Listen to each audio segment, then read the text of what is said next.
하겠습니다. 시편 119편 1절부터 12절까지의 말씀을 저와 여러분이 한 절씩 교독하고요, 마지막 절은 함께 읽도록 하겠습니다. 시편 119편 1절부터 12절까지의 말씀, 하나님 말씀입니다. 행위가 온전하여 여호와의 율법을 따라 행하는 자들은 복이 있으며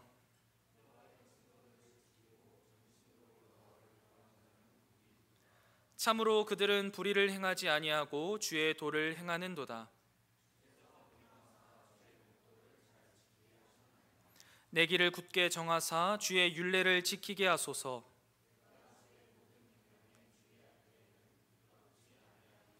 내가 주의 의로운 판단을 배울 때에는 정직한 마음으로 주께 감사하리이다.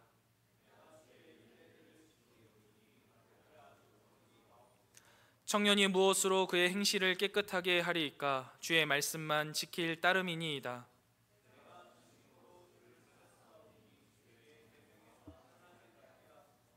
내가 주께 범죄하지 아니하려 하여 주의 말씀을 내 마음에 두었나이다. 찬송을 받으실 주 여호와여, 주의 율례들을 내게 가르치소서. 아멘.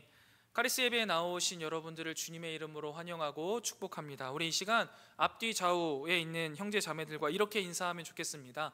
당신은 이미 행복한 사람입니다. 네, 여러분들은요 이미 행복한 사람들입니다. 우리가 다음 주부터 이번 주부터 쭉 해서 다음 주 주일까지 살펴볼 이 시편 119편은 잘 알고 있는 대로 성경에서 가장 긴 장입니다. 단일장으로는요 가장 길어요. 176절로 되어 있거든요. 이 시편은요 히브리어 알파벳 22개를 따라서 8절씩 구성되어 있습니다. 그래서 매우 아름다운 문학적인 구조를 가지고 있어요. 한번 이미지 좀 띄워주실래요?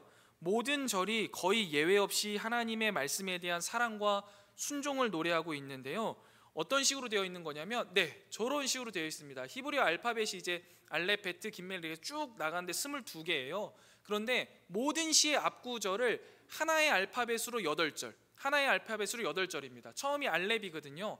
약간 X 표시처럼 생긴 게 히브리어 알렙인데 모든 시가 다 저렇게 쓰여 있는 거예요. 근데 우리는 한국어로 번역되어 있으니까 그게 잘 모르는 건데, 예를 들면 가로 시작해서 가를 8개 해가지고 시를 만들고 나를 8개 해서 시를 만들고 막 이런 식인 거예요. 그러니까 굉장히 열심히 만든 거죠. 그리고 의미가 또 있게 만들어야 되니까 한번 넘겨주실래요?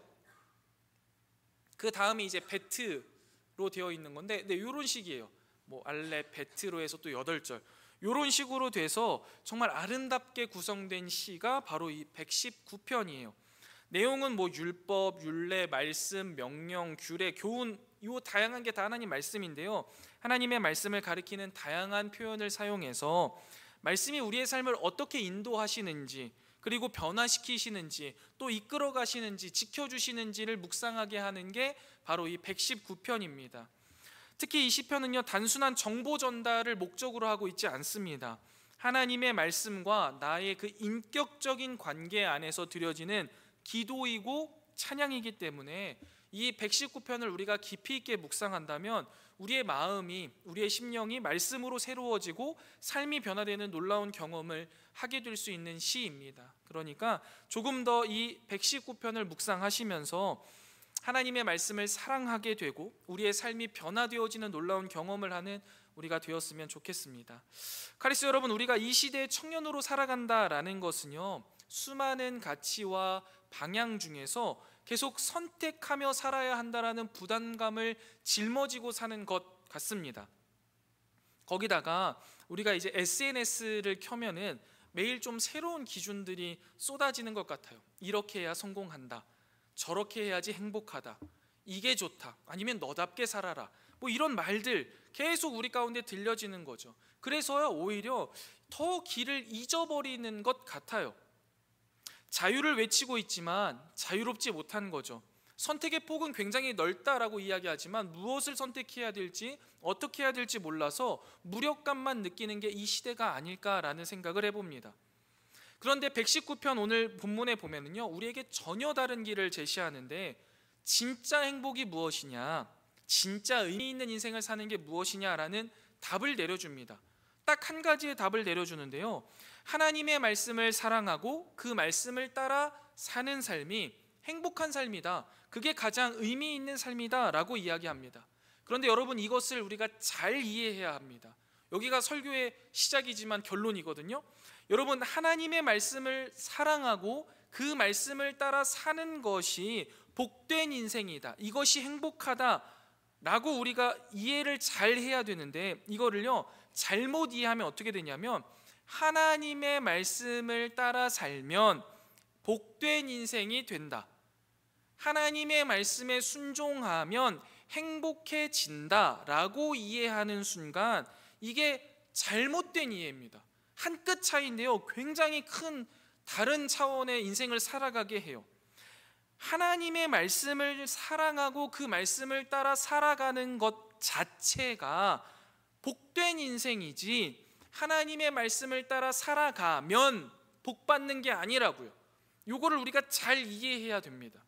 저는 오늘 말씀을 통하여서 하나님을 사랑하고 그 말씀을 따라 살아가는 것 자체가 행복이라는 것을 우리가 함께 이해하고 공감할 수 있었으면 좋겠습니다. 여러분, 말씀을 사랑하고 그 말씀을 따라 사는 것이 행복이라는 것을 이해하기 위해서는요, 두 가지를 잘 생각해야 합니다. 첫 번째는요, 순종의 동기예요. 왜 말씀을 따라 살아가야 하냐라는 것이죠. 여러분, 솔직한 마음으로 이 자리에 계신 여러분들 중에 말씀을 따라 살아야 한다라는 이 명제에 동의하지 못하시는 분은 아마 없으실 겁니다. 교회를 다니고 예배를 드리고 자신이 성도라는 자각이 있다라면 누구나 말씀을 따라 살아야 한다라는 것을요 알고 있습니다. 그래서 말씀을 따라 살기 위해 애써 보기도 하고 분투하기도 합니다. 그런데 단순히 알고 있기 때문에 행하는 것이라면 하나님과 우리와의 관계는 어떤 겁니까? 하나님은 단순히 말씀대로 살아라 라고 지시하시고 우리는 그저 네, 아멘이라고밖에 말 못하는 복종을 해야 하는 수직적인 관계가 되어버립니다. 마치 직장 상사와 부하 직원의 관계 정도밖에 되지 못하는 거죠. 말씀에 순종하며 살아라, 네 알겠습니다, 이런 관계니까요. 그냥 시키니까 하는 거, 월급을 받아야 하니까 어쩔 수 없이 해야 하는 일이랑 하나님의 말씀을 따라 사는 삶이 동일하게 느껴진다면 안 되는 것 아니겠습니까? 그런데 놀랍게도요, 많은 성도님들이 대부분 이러한 이해를 가지고 신앙생활을 하고 말씀을 지켜가는 것을 보곤 합니다. 여러분들 한번 생각해 보세요. 나는 어떤 마음을 가지고 하나님의 말씀을 따라서 살아가고 있는가? 우리 모두가 다 하나님의 말씀을 따라서 살아가고 있지만 나는 어떤 동기를 가지고 하고 있는가? 여러분, 이렇게 시키시니까 아니면 알고 있으니까 내가 성도라서 어쩔 수 없이 말씀을 따라 살아내야지 하고 내 간다면 처음에는 말씀을 따라 살아가는 것처럼 보입니다. 그리고 살아낼 수 있겠죠. 그런데 어느 순간에는 지쳐서 포기하게 됩니다. 내 감정이 지치고 상황이 힘들어지면 내가 이걸 도대체 왜 해야 하지? 언제까지 해야 되지? 어디까지 해야 되지? 라는 생각이 막 올라오기 시작하기 때문입니다. 예를 들어 볼게요. 교회에서 누군가 관계하다가 아니면 직장 생활에서 누군가 관계하다가 상처를 입었습니다. 그리고 그날 주일에 교회에 왔는데 설교 제목이 원수를 사랑하라 라는 제목이에요. 대번에 마음에 뭐가 쿵 떨어지는 거죠. 그리고 그 말씀을 억지로 듣습니다. 꾸역꾸역 듣고 그래 용서해 봐야지, 하나님이 명령하신 거니까 해야지 라는 생각을 하고 가는 거죠. 그 사람 얼굴을 보면 무슨 생각이 들어요? 똑같은 생각이요. 짜증이 나는 거죠. 나에게 상처 준 사람에게 그 감정이 해소되지 않아요. 부담스럽습니다. 그래도 그래 억지로라도 해봐야지 하죠. 그런데 감정은요 점점점 쌓입니다. 그 사람은 그 말씀을 듣지 못했으니까 계속해서 내가 싫어하는 행동들, 나에게 상처 주는 행동들을 계속한단 말이에요. 그게 계속 쌓여요. 그리고 위에서 말씀이 막 짓눌러요. 그렇게 눌리다 보면 어느샌가 펑 폭발하는 거죠. 도저히 못 해먹겠다. 그냥 관계를 끊어내거나 이 말씀을 이제 피해버립니다. 여러분, 또 보편적인 경우는 예배에 대한 부분일 거예요. 여러분, 예배를 왜 드리십니까? 드려야 하니까 드린다면, 성도로서 당연히 해야 할 의무라고 해서 드린다면 여러분, 이 예배가 어떻게 느껴지실까요? 그러면요 기쁨이 아니라 부담이 됩니다. 매주 예배를 나오는 게 굉장히 부담스러워요. 이 시간이 굉장히 피로하게 느껴지는 거죠. 그래서 나름대로 빠질 수 있는 합리적인 이유들을 찾게 되는 겁니다. 내가 이번 주 한 주간 너무 힘들었지. 내가 오늘 오전에는 무슨 일이 있었지. 여러분, 우리 카리스 공동체 중에서 아직 교회를 적응하신 분들을 제외하고 이 카리스 예배만 드리시는 분들 계시죠. 그분들이 종종 이제 하는 이야기들, 질문들이 있어요. 왜 주일에 예배를 2번이나 드려야 합니까? 라는 거죠. 이 질문에 대한 저의 답변은 늘 확고합니다. 우리가 성문교회 안에 있는 카리스이기 때문입니다. 예배를 드린다는 것은 공동체가 함께 드려야 하는 것이고, 그 안에서 우리는 카리스이기도 하지만 더 큰 의미에서 성문교회이기 때문에 공동체가 드려야 할 말씀을 듣고 또 그 안에서 카리스가 들어야 할 말씀을 들어야 된다고 생각하기 때문이죠. 그래서 1, 2, 3부 예배 가운데 성문교회 공동체 모두가 함께 모여서 예배 드리고, 그리고 나서 우리 청년부가 와서 카리스 안에서 예배를 드리자는 거예요. 그러면 하나님의 말씀을 더 풍성하게 들을 수 있으니까요.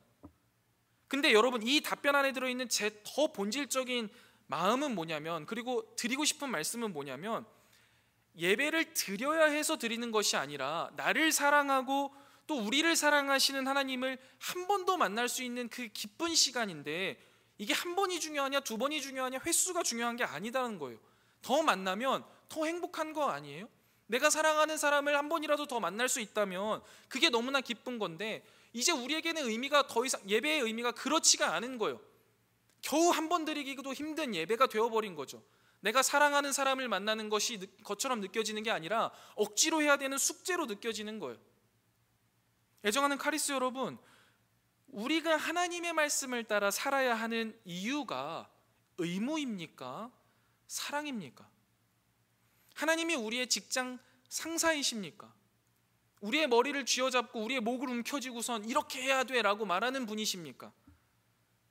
의무로 하나님의 말씀을 따라 살아가는 것은요, 하나님의 마음을 이해하지 못한 거예요. 하나님이 원하시는 방식도 아니에요. 하나님이 원하시는 말씀을 따라 살아가는 삶은요, 우리를 사랑하셔서 우리에게 먼저 다가오시고 일방적으로 언약을 맺어주신 그 하나님의 사랑과 그 사랑을 받은 나, 하나님과 그런 나의 관계 속에서 나를 먼저 사랑하신 그 하나님의 사랑에 너무나 기쁘고 나도 그 하나님을 사랑하기 때문에 기꺼이 따르는 사랑의 순종으로서 말씀을 따라가는 삶을 하나님은 원하시는데, 우리는 이것은 잊어버린 채 그저 의무감으로, 아니면 지식적으로 동의가 되어서, 지적으로 동의가 되어서 억지로 하고 있지는 않느냐라는 거죠. 그래서 말씀을 따라 살아가는 삶 자체가 복이 아니라, 말씀을 따라 살아가면 뭔가를 얻을 수 있거나 아니면 그게 하나님께서 뭔가 나에게 주실 것 같은 느낌을 가지고 예배를 드린다면, 여러분, 그건 우리에게 바른 모습이 아니라는 거예요. 말씀은 의무가 아니에요. 말씀은 견디는 게 아니에요. 말씀은 사랑하는 겁니다. 본질적으로 사랑하는 거예요. 물론 사랑하니까 견디게 되는 거고 사랑하니까 더 지켜가게 되는 건 맞지만 그게 우선이 아니라는 거예요. 하나님의 말씀은 우리를 억압하려는 명령이 아니에요. 사랑 안에서 함께 걸어가자라는 은혜의 초청이죠. 말씀을 따라 사는 것이 하나님과 함께 걷는 기쁨이라는 것을 우리가 깨달을 때 비로소 우리는 말씀이 부담이 아니구나, 말씀을 따라 살아가는 삶이 너무나 힘들고 어려운 길만이 아니구나, 이것 자체가 복된 일이구나 라고 이해할 수 있게 되는 겁니다. 잘 그것을 이해하셔야 돼요.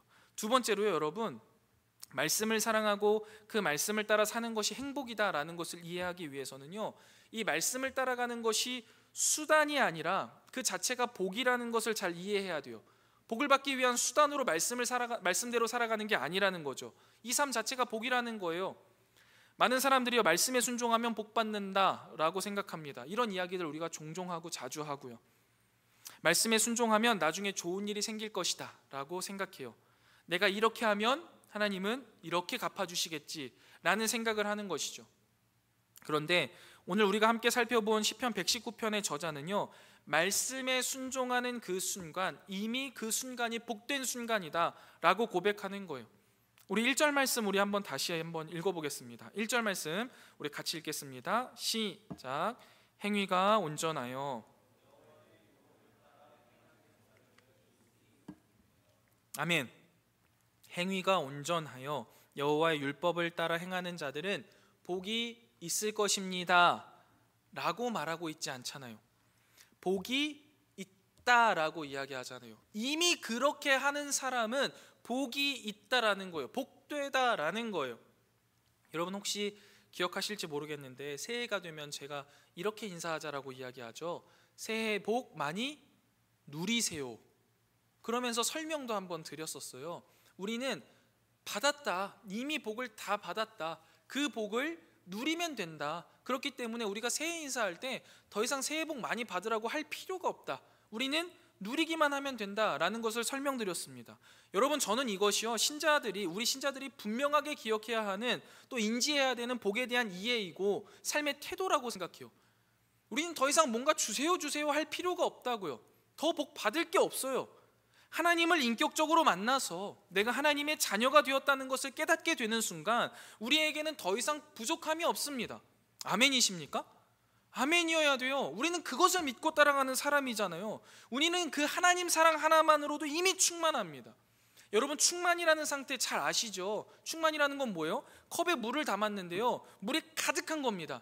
그냥 가득한 것도 아니에요. 여러분, 그 물의 표면 장력 있잖아요. 물을 계속 따르다 보면 이 표면보다 더 위에 불룩하게 튀어나오는 거, 그거를 끝까지 당겨가는 거예요. 그래서 한 방울이라도 떨어지면 툭 하고 다 흘러버리는 상황. 더 이상 채워질 필요가 없이 너무나 가득한 상태를 충만이라고 이야기하는데, 하나님의 그 사랑 안에서, 하나님의 그 언약 아래서 우리는 이미 충만한 상태, 그 무엇도 결핍되지 않았고 더 받을 복이 없는 상태라는 것을 우리가 기억한다면 말씀을 따라 살아가서 뭔가 복을 더 받겠다라는 이 결론이 도출될 수가 없는 거예요. 우리는 이미 많은 복을 받았거든요. 이미 많은 복이 아니에요, 온전한 복을 받았거든요. 우리는 이미 복받은 자입니다. 이미 행복해야 되는 사람이에요. 그런데 그러면 이런 말씀들이 이제 생각이 나겠죠. 목사님, 왜 지금 제 삶은 이렇게 힘들고 어렵습니까? 이 결핍은 무엇입니까? 건강의 문제, 가족의 갈등, 경제적인 압박, 마음의 우울함. 분명히 내 삶은 여전히 결핍이 되어 있고 나는 끊임없이 괴롭습니다 라는 질문을 하실 겁니다. 여러분, 이러한 질문을 던질 때에요, 우리는 우리 안에 우리가 갖고 있는 이 복이라는 것에 대한 정의가 얼마나 세속적인가를 한번 생각해보고 체크해봐야 돼요. 세상의 복은 뭐예요? 세상의 복은요, 문제 없음, 돈 많음, 성공함, 편안함, 건강함, 이게 복이에요. 근데 성경이 말하는 복은 뭐예요? 하나님과의 바른 관계 안에 있는 것, 하나님의 자녀가 된 것, 그게 복이에요. 여러분, 지금 우리의 삶이 결핍이 있고 어려움이 있고 상황 속에서 내가 끊임없이 고난을 겪고 있는 것과 성경이 말하는 복과는요, 공존할 수 있는 거예요. 하나님의 자녀가 되었지만 여전히 내 삶 속에서 어려움이 있고 불편함이 있을 수 있다는 거예요. 그러다고 복되지 않다라고 말할 수 없다는 거죠. 여러분, 잘 생각해 보세요. 이스라엘 백성이 광야에서 40년을 걷던 시기가 있었죠. 그때는 집도 없죠. 직장도 없어요. 먹을 것도 없습니다. 매일 하나님이 만나를 내려주시고 아니면 메추리를 보내주셔야만 먹고 살 수 있었습니다. 세속적인 정의로 본다면 그들은 행복한 인생을 사는 겁니까? 아니죠. 불행한 인생을 살고 있었습니다. 그리고 그들도 실제로 불평과 불만이 늘 가득했습니다. 그런데 하나님이요, 그 백성들에게 뭐라고 말씀하세요? 너희는 복된 백성이다, 내 백성이다 라고 말씀하세요. 왜 그렇습니까? 말 그대로예요. 하나님이 그들과 함께 하셨고 하나님의 백성이었기 때문에 그들은 광야를 걸을 때도 복된 백성이었던 겁니다. 그들이 걷는 광야 40년의 길은 하나님이 함께 동행하시는 길이었기 때문에 힘들고 어려운 고난의 길이었지만 분명히 복된 길이었다는 거예요. 여러분, 더 나아가 볼까요? 예수님의 인생을 한번 떠올려 보실래요? 예수님의 인생 어떤 인생입니까? 복된 인생 아닙니까? 그런데 예수님이 걸어가신 그 길은 어떤 길이었나요? 골고다 언덕을 지나 십자가에 매달리셔야만 했습니다. 여러분, 이것이 우리가 복에 대해서 어떻게 이해하고 있고 우리의 삶을 어떻게 조망하느냐의 큰 차이예요. 애정하는 카리스 여러분, 우리가 이미 지금 받은 복 그리고 지금 겪는 고난은요, 결코 충돌하지 않습니다. 복됨과 결핍은 공존할 수 있어요. 중요한 것은 내 현실의 상황과 관계없이 나는 이미 복 받은 자다, 그리고 말씀을 따라 살아가는 그 길 위에 있다라는 그 사실 하나만으로도 나는 충분히 복되다, 난 충분히 행복하다라는 것을 자각하는 거예요. 말씀을 따라 사는 삶은요, 여러분, 이런 겁니다. 해야만 하니까가 아니라 사랑하니까 사는 것이고요, 복을 받기 위해서가 아니라 그 자체가 복이기 때문에 사는 거예요. 여러분, 이것을 잘 기억하면서 말씀을 따라 살아가는 우리의 삶이 행복하다는 것을 깨닫고 사는 여러분들 되시기를 주님의 이름으로 축원드립니다. 이러한 관점을 가지고 여러분 이 시편을 보셔야 돼요. 그러면 이 시편이 단순히 율법을 나열하거나 아니면 암송하는 시가 아니라는 것을 깨닫게 됩니다. 율법을 참 사랑하고 말씀을 인생 최고의 기쁨으로 삼은 한 찬양자의 고백이구나. 말씀이 지식이 아니라 기쁨으로 누릴 수 있는 사람의 고백이구나. 이러한 사실을 우리가 이 시편을 통해서 깨달을 수 있어요. 그리고 여러분, 지금부터는요, 이 말씀을 따라 걷는 삶이 우리가 분명히 복되다고 이야기했는데 거기에서 누릴 수 있는 복이 무엇인지를 한번 하나씩 살펴보도록 하겠습니다. 세상이 말하는 복과는 전혀 차원이 다른 복의 이야기들입니다. 첫 번째입니다. 1절부터 3절에 보시면요, 말씀을 따라 걷는 삶에 누릴 수 있는 행복의 첫 번째가 나옵니다. 그것은 무엇이냐면 길을 잃지 않는다는 거예요. 오늘 본문의 첫 절은 이렇게 선포합니다. 1절 말씀에 행위가 온전하여 여호와의 율법을 따라 행하는 자들은 복이 있도다. 성경이 말하는 복은 뭐예요? 세상이 말하는 복과는 분명히 다르다고 말씀드렸습니다. 복을 세상은요, 어떠한 상태로 이해합니다. 근데 이것은 복을 굉장히 오해하는 거예요. 복은 여러분 상태가 아니에요. 상태로 생각하면 어떻게 생각하게 되냐면 성공을 했을 때는 복 받은 거죠. 실패하면요, 저주입니다. 사랑을 얻었을 때는요, 복 받은 겁니다. 사랑을 잃으면요, 저주인 거예요. 돈을 많이 벌으면 복 받지만 돈을 잃으면 저주 받은 거예요. 여러분, 우리의 인생은 그렇게 판단되지 않는다는 거예요. 그리고 성경이 말하는 복은 그렇지 않다는 거예요. 복은요, 방향이에요. 방향. 하나님의 말씀을 따라 살아가는 그 방향이 설정돼서 길을 잃지 않는 것이 복이라는 거예요. 그 복 안에서 누릴 수 있는 행복이라는 거예요. 우리가 말씀 안에서 그 말씀의 길을 걷는 것 자체가 복이라는 거죠. 앞에 벌써 이야기 드린 겁니다. 이게 개혁주의 신학이 가르치는 중요한 진리예요. 여러분, 인간은요, 본성적으로 길을 찾을 수가 없는 존재입니다. 방향을 알지 못해요. 이걸 전적 타락이라고 이야기합니다. 우리의 이성도, 감정도, 의지도 다 오염되어 버렸거든요. 전적 타락이죠. 전적으로 타락한 우리는요, 스스로 참된 길을 결코 찾을 수가 없습니다. 그래서 세상에 그렇게 허당한 길들이 있는 거예요. 그 길 끝에 뭐가 있는지 모른 채 이렇게 하면 될 것 같아, 이렇게 하면 될 것 같아, 내가 이걸 가지고 한 20년 살아보니까 이렇게 되더라라고 가타부타 이야기하는데요, 길을 찾지 못해요. 하나님께서 말씀을 통해 길을 밝혀주시지 않는다면 우리는 스스로가 잘 가고 있다라고 착각하면서 멸망의 길로밖에 갈 수 없는 존재라는 거죠. 그러나 하나님께서 말씀을 통해 길을 밝혀주셔서 우리가 말씀을 따라 행할 수 있는 삶의 방향으로 틀어주시고, 힘들고 어려운 삶이지만 이 길이 맞다라는 걸 분명히 가르쳐주시는 것, 그래서 우리는 더 이상 길을 잃지 않는 것, 그게 말씀을 따라 살아가는 삶이 누릴 수 있는 행복 중에 한 가지인 거죠. 길을 잃지 않습니다. 방향을 놓치지 않아요. 주님이 이끌어 가시고 주님이 먼저 걸어가신 길을 보여주시거든요. 여러분, 오늘날 청년들의 삶을 되돌아봐 보세요. 여러분은 어떤 기준으로 진로를 정하셨습니까? 여러분은 어떤 기준으로 연애를 하십니까? 여러분은 어떤 기준으로 결혼을 결정하시겠습니까? 어떤 기준으로 돈을 벌려고 하세요? 어떤 기준으로 인생의 성공을 정의하시겠습니까? 세상은요, 길을 알려주지 않으면서 끊임없이 너 자신을 믿으라라고만 이야기해요. 너만의 진리를 따라가라고 부추깁니다. 하지만 그 결과가 무엇이에요? 자유로울수록 더 불안할 뿐입니다. 선택지가 많을수록 더 외로워요. 하나님의 말씀이 없는 자유는요, 결국 방황뿐입니다. 말씀 없는 성공은요, 결국 공허할 거예요. 여러분, 우리가 이 사실을 기억해야 합니다. 우리가 주님의 말씀이 있다는 것, 그리고 말씀대로 살아갈 때 누릴 수 있는 가장 큰 행복은요, 길을 잃지 않는다는 거예요. 여러분, 시편 기자가요, 이 복을 조금 더 나눠서 설명을 하는데요, 뭐라고 이야기하냐면 행위가 온전하다라고 이야기하잖아요. 이 행위의 온전함은요, 완벽함을 의미하는 게 아닙니다. 행위가 완벽해진다라는 게 아니에요. 성실하다, 일관되다라는 이야기를 하는 거거든요.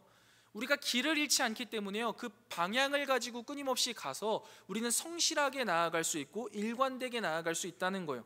하나님의 말씀이 우리의 나침반이 되어주시기 때문에 우리는 일관된 방향으로 끊임없이 걸어갈 수 있다는 거죠. 오늘날 세상은요, 다릅니다. 여기로 갔다가 저기로 갔다가, 아니면 이것도 답이라고 그러고 저것도 답이라고 합니다. 그러다 보니까요, 겉으로 보여지기엔 멀쩡해 보이지만 속은 무너져 있는 사람들이 너무 많아요. 길을 알고 있다고 이야기하지만 어느샌가 홀라당 망해버리고 절망하고 있는 모습들을 본다고요. 그런데 복이 있는 사람, 하나님의 말씀을 따라 살아가는 사람은요, 성실하게 일관되게 나아갑니다. 그리고 불의를 행하지 않게 돼요. 그리고 주의 도를 따르게 됩니다. 여러분, 불의를 행하지 않는다는 것은요, 단순히 착하게 산다라는 걸 이야기하는 게 아니에요. 도덕적으로 옳게 산다는 걸 말하는 게 아니에요. 하나님의 말씀 앞에서 내가 그 말씀을 비추어서 살아가게 된다는 거예요. 이 세상 사람들은요, 모든 것이 다 옳다고 이야기해요. 그게 포스트 모더니즘의 시초잖아요. 다 옳아, 네 말도 맞고 내 말도 맞는 거야. 누가 그르다 이야기하지만 실제로 진리는요, 분명히 옳고 그름이 있습니다. 우리는 매일매일 작은 선택 속에서 무엇이 옳고 무엇이 그른지 말씀을 통해서 판단하고 하나님이 분명히 제시해 주시는 길을 따라서 나아갈 수 있어요. 그 방향성이 있기 때문이죠. 애정하는 카리스 여러분, 지금 여러분은 어디로 가고 있습니까? 여러분이 따르는 진짜 기준은 무엇입니까? 혹시 세상의 기준에 휩쓸려서 나는 잘 가고 있다라는 착각 속에 빠져 있지는 않으십니까? 아니면 잘 가고 있는 것 같았는데 진짜 아니구나 라고 해서 불안과 두려움에 가득하 계십니까? 여러분, 행복한 인생은요, 멀리 있지 않습니다. 지금 여기서 하나님의 말씀을 따라 걷는 것이요, 행복이에요. 인생 한가운데에서 세상의 성공을 쫓는 대신에 말씀을 쫓을 용기가 필요합니다. 그 용기만 내신다면 우리는 분명히 행복한 삶을 살아갈 수 있습니다. 편안한 길을 찾는 대신에 말씀을 따라 살아가는 좁은 길을 선택하세요. 그러면 그 길 끝에 우리 주님이 서 계시는 거죠. 그것이 참된 행복이고 인생의 성공이에요. 그분은 말씀대로 살지 못했던 우리의 죄를 대신 지시고 말씀을 완전히 이루신 의로 우리를 대신 입혀주셨죠. 우리는 그 은혜 안에서 오늘도 한 걸음 한 걸음 말씀의 길을 걸어갈 수 있습니다. 말씀을 따라 살아가며 누리는 이 길을 잃지 않는 행복을 누릴 수 있는 우리 카리스 여러분들 되시기를 소망합니다. 다음으로요, 말씀을 따라서 살아가며 누리는 행복 중에 또 하나는 말씀이요, 이 세상을 또 내 삶을 해석하는 렌즈가 되어 준다는 거예요. 시편 119편 4절부터 8절 말씀인데요, 여러분, 이 시대는요, 개인의 자유를 굉장히 소중하게 여깁니다. 내가 옳다고 생각하는 대로 살 권리를 외치죠. 하지만 자유의 이름으로 하나님의 말씀까지도 선택사항으로 여긴다면요, 우리는 이미 세속적인 사고에 물들어 버린 거예요. 말씀은 선택이 아닙니다. 이 세상을 창조하시고 운영하시는 하나님의 말씀은 우리의 인생을 또 이 세상을 해석하고 인도하는 절대적인 기준일 수밖에 없어요. 여러분, 이 세상은요, 해석이 필요한 거예요. 우리는 그래서 매일매일의 삶을 해석하거든요. 이 세상도 해석하고 문제도 해석하고 관계도 해석하면서 살아가요. 내가 겪는 실패는 왜 이런 걸까? 사람들의 말은 어떤 걸까? 뉴스에서 나오는 것들, 문화들, 이 모든 것을 내가 어떻게 받아들이느냐에 따라서 내 인생의 방향이 달라집니다. 예를 들어서 여러분, 실패를요, 인생의 끝이라고 해석하는 사람은요, 어떻게 되나요? 그냥 좌절 속에 무너집니다. 하지만 실패를 하나님이 나를 단련하시는 과정으로 해석하는 사람은요, 그 가운데 소망을 품는 거죠. 문제는 우리가 스스로는 세상을 바르게 해석할 능력이 없다라는 거예요. 왜냐하면 아까도 말씀드렸다시피 우리의 마음이 죄로 어두워졌기 때문입니다. 그러므로 우리는 반드시 하나님의 말씀이라는 이 렌즈를 통해 세상을 바라볼 때 우리가 바람직한 시선을 가지고 나아갈 수 있습니다. 그래서 시편 기자는요, 119편 5절 말씀에 이렇게 이야기하는데요, 우리 함께 읽어보도록 하겠습니다. 119편 5절 말씀입니다. 시작. 내 길을, 아멘. 뭐라고 말씀하냐면 내가 알아서 잘 판단하겠습니다가 아닙니다. 주의 말씀이 나의 기준이 되어서 내가 그 율법을 지키게 하여 주시옵소서라고 고백하는 거죠. 말씀은 우리의 인생을 바르게 해석할 수 있는 유일한 기준이 되어 주신다는 거예요. 이건 우리만 누릴 수 있는 은혜이자 특권이에요. 여러분, 오늘날 한번 정욕해 볼까요? 직장에서 성공만을 목표로 삼을 것인지 아니면 정직과 성실이라는 말씀의 기준을 따라 살아갈 것인지, 연애와 결혼을 외모, 조건, 내 감정으로 결정할 것인지 아니면 신앙과 인격을 기준으로 삼을 것인지, 인생의 위기 속에서 포기할 것인지 아니면 하나님의 신실함을 믿고 견딜 것인지, 여러분, 모든 선택은 결국 어떠한 렌즈로 이 상황과 세상을 보느냐에 따라서 달라집니다. 말씀을 따라 걷는 삶을 사는 이 행복 중에는요, 이 말씀의 렌즈로 세상을 바라보는 행복이 있다는 거예요. 그리고 이 말씀을 통하여서 세상을 바라볼 때 우리에게 주어지는 실제적인 이익은 뭐냐면 우리는 수치를 면하게 된다라고 시편 기자가 6절에서 말해요. 6절 말씀 보실래요? 내가 주의 모든 계명에 주의할 때에는 부끄럽지 아니하리이다 라고 말씀하시죠. 본문에 부끄럽다라는 것은 단순히 창피하다라는 의미를 갖고 있지 않습니다. 그것보다 더 끔찍한 히브리어 원어 자체를 보자면 존재 자체가 무너지는 수치입니다. 즉 말씀을 기준 삼지 않고 살아간다면 결국 인생의 존재 자체가 무너지는 수치를 맞이하게 될 터인데, 말씀을 따라 살아간다면 우리가 마지막 날에 부끄러움 없이 존재 자체가 무너지는 수치를 당하지 않고 하나님 앞에 서는 복을 누린다라는 것을 말하는 거예요. 여러분, 우리는 빠르게 변하는 세상 속에서 살고 있습니다. 너무나 많은 정보와 선택지가 주어지는 시대이죠. 그러나 정보는 많아졌지만 지혜는 줄었습니다. 자유는 많아졌지만 그 누구도 방향을 가르쳐 주지 않아요. 그때 세상이 말하죠. 너만의 진리를 찾아라. 답은 내 안에 있다. 여러분, 이거 말도 안 되는 이야기입니다. 성경은 뭐라고 이야기하시냐면 주의 말씀은 내 발의 등이요 내 길의 빛이니이다 라고 분명하게 말씀하세요. 내가 기준이 아니에요. 하나님의 말씀이 내 삶의 기준이자 하나님의 말씀이 내 삶을 바라보게 하는 렌즈가 된다는 거예요. 우리 안에는요 답이 없어요. 오직 하나님의 말씀만이 답이 있고 참된 빛이십니다. 말씀을 삶의 렌즈로 삼아야 돼요. 그래서 이 세상을 바르게 보고 바르게 선택하고 바르게 살아갈 수 있는 것이죠. 이게 말씀을 따라 살아가는 삶이 누릴 수 있는 복된 모습이에요. 애정하는 카리스 여러분, 우리는 어떤 렌즈를 끼고 이 세상을 해석하고 있습니까? 세상 사람들이 말하는 성공, 행복, 자유를 렌즈로 삼고 계십니까? 아니면 하나님의 말씀을 렌즈로 삼고 내 인생을 또 이 세상을 바라보고 계십니까? 오늘 이 시간 렌즈를 바꾸시기 바랍니다. 말씀이 우리의 인생의 안경이 되어야만 합니다. 말씀을 통해 세상을 보고 말씀을 통해 나를 보고 말씀을 통해 하나님의 뜻을 해석해야만 합니다. 말씀을 통해서 이 세상을 바라보고 해석하는 렌즈로 사용할 때 우리는 하나님의 말씀을 따라서 살아가는 그 행복을 누릴 수 있게 되는 것이죠. 마지막으로요, 말씀으로 사는 행복은 우리에게 깨끗한 길을 걷게 합니다. 시편 119편 9절은 이렇게 질문하죠. 청년이 무엇으로 그의 행실을 깨끗하게 하리이까? 어떻게 하면 청년이 거룩하게 살 수 있습니까? 라는 거예요. 그냥 단순히 도덕적으로 깨끗한 행실을 의미하는 게 아니죠. 어떻게 하면 청년이 이 세상의 거친 유혹과 죄악 가운데에서 거룩함을 유지할 수 있는지를 진지하게 묻는 질문이에요. 그리고 그거에 대한 답도 분명하게 바로 뒷붙여 나오죠.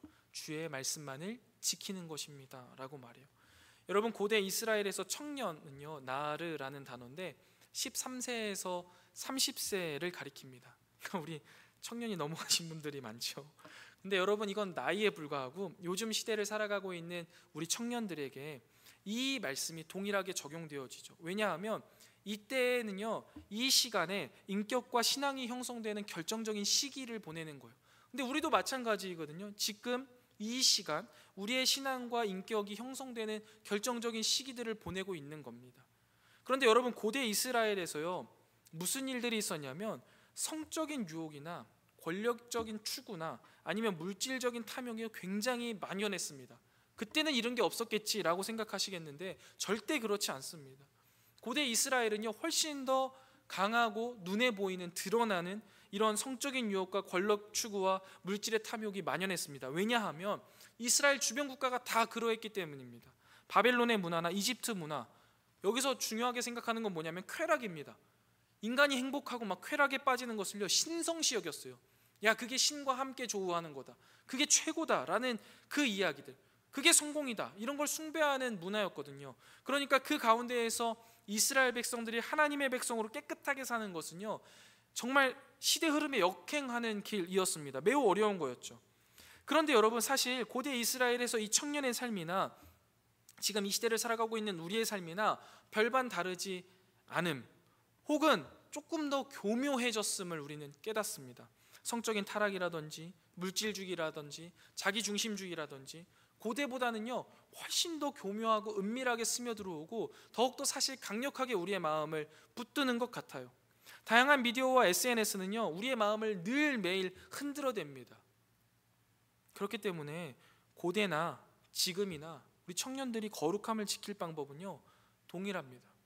하나님의 말씀을 마음에 두는 것이죠.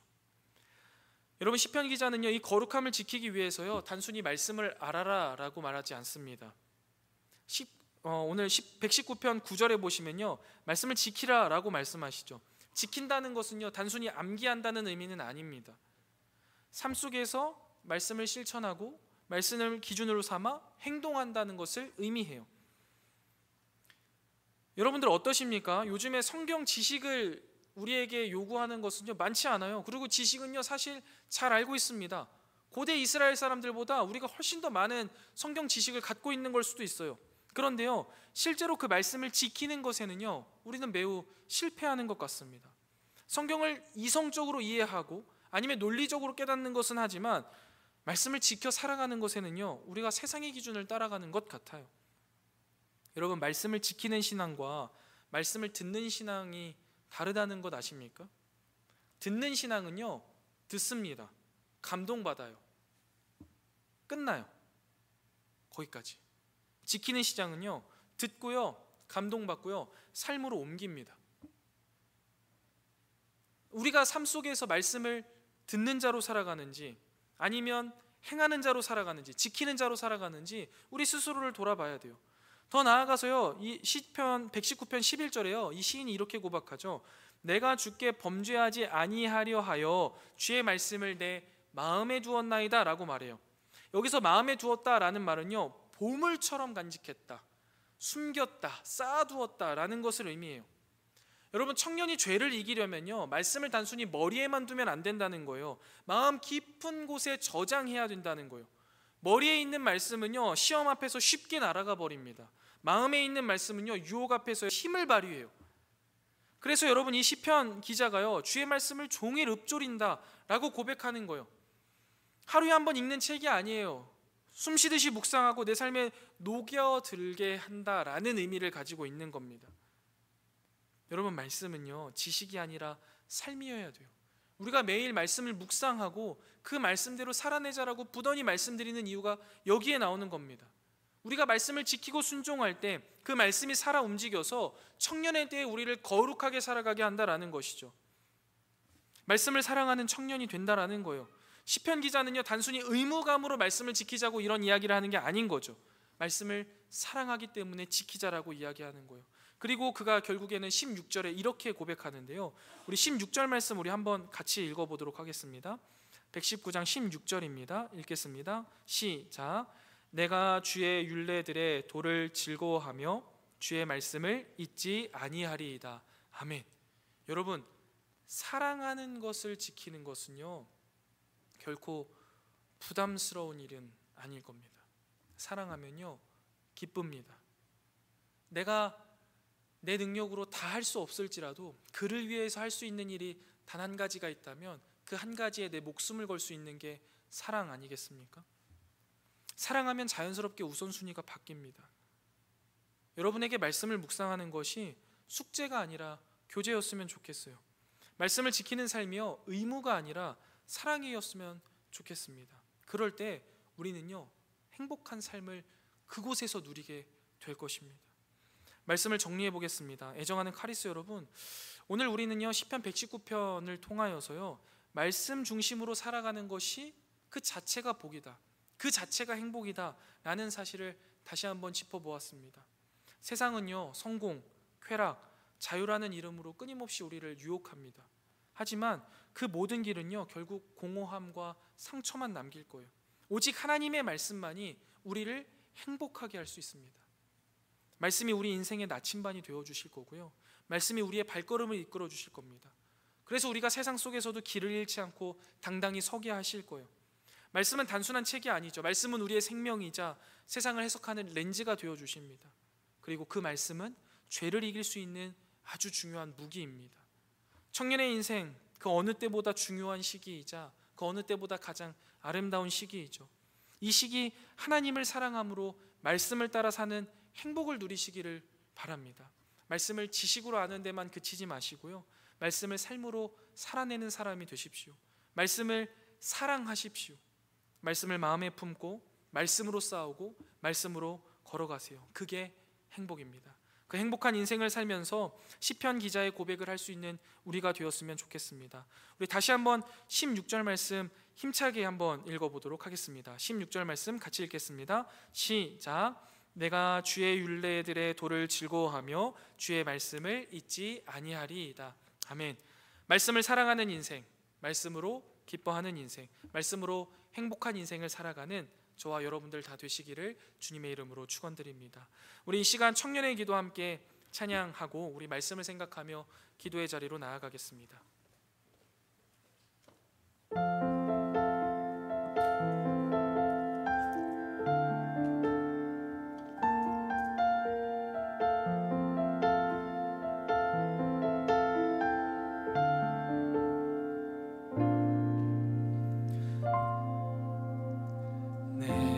주신 모든 것 주께 감사드리며 많은 재물보다도 복음을 선택하고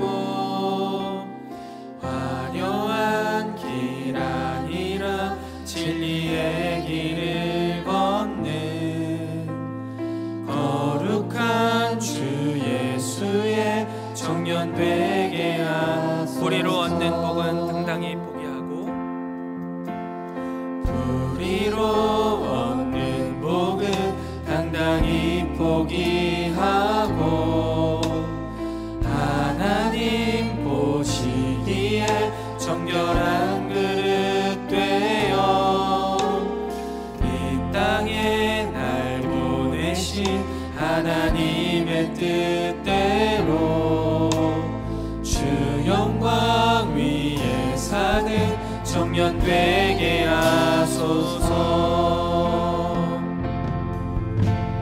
때론 연약해져도 평안 않게 하소서. 세상 험한 파도에 낙심하게 하소서.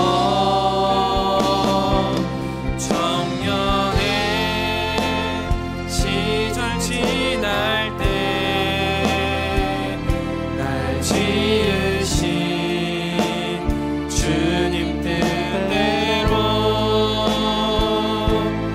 하나님 예배하는 삶, 복음을 전하는 삶, 그렇게 살길 기도합니다.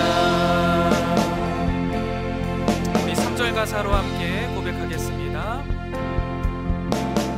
내 이름 내려놓고 예수의 이름 들고 어두운 세상 속에서 작은 생명빛 되어 천하보다 소중한 한 영혼 살리는 삶, 예수님 닮아가는 청년 되게 하소서. 때론 연약해져도 하강 않게 하소서. 세상 험한 파도에 낙심 않게 하소서. 청년의 시절 지날 때 날 지으신 주님 뜻대로 하나님 예배하는 삶, 복음을 전하는 삶, 그렇게 살길. 다시 한번 고백하겠습니다. 청년의 시절 지날 때, 청년의 시절 지날 때 날 지으신 주님 뜻대로 하나님 예배하는 삶, 복음을 전하는 삶, 삶이 기도합니다. 애정하는 카리스 여러분, 우리 이 시간 함께 기도하길 원합니다. 하나님, 우리에게 말씀을 사랑하는 마음을 회복시켜 주시옵소서. 주님의 말씀을 복을 얻기 위한 조건이 아니라 하나님 말씀 자체를 사랑하고 즐거워하는 마음을 우리 안에 회복시켜 주시고, 말씀을 읽고 듣고 순종할 때마다 그 하나님과 동행하는 기쁨, 참된 행복을 우리에게 깨닫게 하여 주시옵소서. 우리 이 시간 한 목소리로 함께 기도하며 나아가겠습니다. 기도합니다. 하나님 아버지, 우리 이 시간 주님 앞에 간절히 기도하며 나아갑니다. 하나님의 말씀을 따라 살아가는 삶 자체가 우리에게 복이자 행복이 되어야 할진데, 하나님, 우리가 말씀을 사랑하는 그 마음이 없어 자꾸만 이것이 우리에게 의무감으로 다가오지는 않았습니까? 아니면 복을 얻기 위한 조건으로 생각되어져서 아버지 하나님 앞에 정말 그 사랑만으로 만족하며 나아가는 것이 아니라 내가 무엇을 해야만 하나님께서 어떻게 행하시겠지 하는 마음으로 의무감으로 나아갔던 우리의 모습들이 있다면 주님 내려놓게 하시고 그 마음 사랑의 마음으로 변화시켜 주시옵소서. 그래서 주님의 말씀 자체가 너무나 나에게 사랑스럽고 그 말씀 자체가 너무나 즐거워서 우리가 그 말씀을 따라 살아갈 때마다, 그 말씀을 읽을 때마다, 들을 때마다, 또 순종할 때마다 그 하나님과 동행하는 기쁨과 행복이 우리의 삶 속에 넘쳐나게 하여 주시옵소서. 그래서 주님, 우리 사랑하는 카리스 공동체의 그 입에서 하나님의 말씀대로 살아가는 삶 자체가 복입니다. 내가 정말 그 복된 삶을 살아가고 있습니다. 고백할 수 있는 자들이 세워지게 하여 주시옵소서. 물론 주님, 그 복된 삶을 살아가면서 우리의 삶 속에 이루어지는 수많은 어려움들과 아픔들이 있겠지만 그럼에도 불구하고 빼앗기지 않는 그 기쁨과 즐거움, 그리고 그 길 끝에 우리 예수 그리스도께서 여전히 함께 하시고 주님이 나를 자녀 삼아 주셨다는 사실이 변하지 않기에 나는 복된 인생입니다, 나는 여전히 그 안에 주 안에서 행복합니다라고 고백할 수 있는 믿음의 고백들이 우리 카리스 공동체 안에서 늘 나오게 하여 주시고, 서로가 서로를 그렇게 격려하면서 믿음의 삶을 함께 본토하며 나아가는 우리가 될 수 있도록 주님 인도하여 주시옵소서. 우리 마음속 주님을 사랑하는 그 마음 간절하게 하여 주시고, 주님께서 베풀어 주신 그 은혜로 말미암아 우리가 더욱더 서로를 세워가고 또 주님 안에 행복을 누려가는 우리 카리스 공동체 될 수 있도록 주님 인도하여 주시옵소서.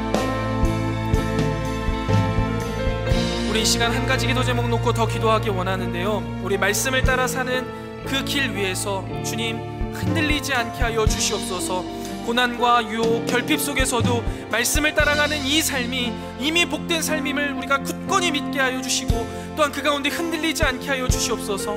내가 걷는 길이 힘들어 보여도 말씀 위에 서 있다면 그 길 끝에 우리 예수 그리스도가 계심을 믿고 우리가 이 길 끝까지 함께 완주할 수 있도록 우리를 흔들리지 않게 주님 믿음으로 붙들어 달라고 우리 시간 함께 다시 한번 기도하며 나아가겠습니다. 기도합니다. 하나님 아버지, 우리가 말씀을 따라 살아가기로 결단하며 나아가는 이 삶 속에 하나님 믿음 위에 믿음을 더하여 주시고 주님을 사랑하는 마음 더하여 주셔서 고난과 유혹과 결핍 속에서도 이 말씀을 따라 살아가는 이 삶이 이미 우리에게 충분히 복된 삶임을 주님 나는 너무나 행복합니다 고백할 수 있도록 아버지 하나님 믿음을 더하여 주시고, 이 길에서 우리가 흔들리지 않게 하여 주시옵소서. 말씀으로 통하여서 우리에게 누려지는 그 길을 잃지 않는 행복, 또한 이 세상을 주님의 말씀의 렌즈로 바라봤을 때 더 이상 좌절하거나 실망하지 않고 인내할 수 있고 견딜 수 있고, 또한 그 가운데 성장할 수 있는 우리가 되게 하여 주옵소서. 뿐만 아니라 그 말씀을 통하여서 얻는 행복을 통해 우리가 주님 앞에 내 자신을 깨끗하게 드리는 행복과 기쁨을 누리는 우리 모든 공동체 될 수 있도록 주님 우리의 말씀을, 또한 우리 안에 그 사랑을 더하여 주셔서 말씀으로 우리를 깨끗게 하시고 주님 앞에 거룩한 자녀로 주님의 거룩한 청년들로 나아가는 우리 모든 카리스 공동체 될 수 있도록 주님 인도하여 주시옵소서. 우리가 함께 걸어가는 이 길 힘들어 보여도 말씀 위에 서 있다면 이 길 끝에 서 계시는 그 주님을 바라보며 함께 격려하고 위로하며 믿음으로 나아가는 우리 모두가 될 수 있도록 주님 인도하여 주시옵소서.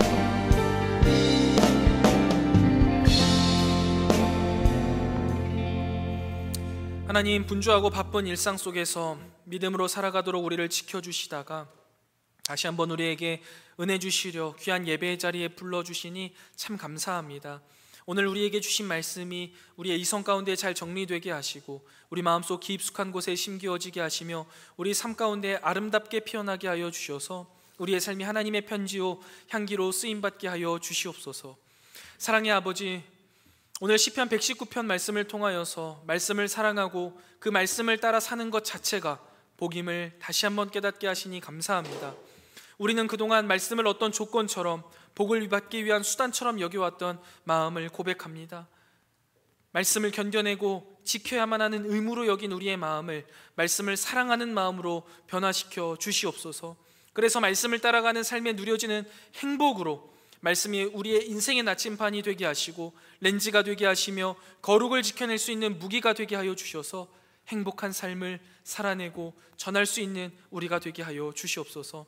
주님, 복은 멀리 있는 것이 아니라 말씀을 따라 걷는 이 길 위에 이미 임했다는 사실 우리가 절대 잊지 않게 하여 주시옵소서. 성령 하나님, 우리의 마음에 말씀을 새겨주시고 하루하루 말씀 안에서 살아가게 하시며 주님과 동행하는 그 자체로 행복을 누리는 우리 모든 카리스 공동체 되게 하여 주시옵소서. 이제는 우리 구주 예수 그리스도의 은혜와 하나님 아버지의 무한하신 사랑하심과 성령 하나님의 진리로 인도하시는 은혜의 크신 역사가 말씀을 사랑하고 말씀을 따라 사는 복을 누리는 내가 되리라, 우리가 되리라 잔잔히 다짐하고 돌아가는 사랑하는 모든 주의 백성들 머리머리 위에 이제로부터 영원토록 함께 있을지어다. 아멘.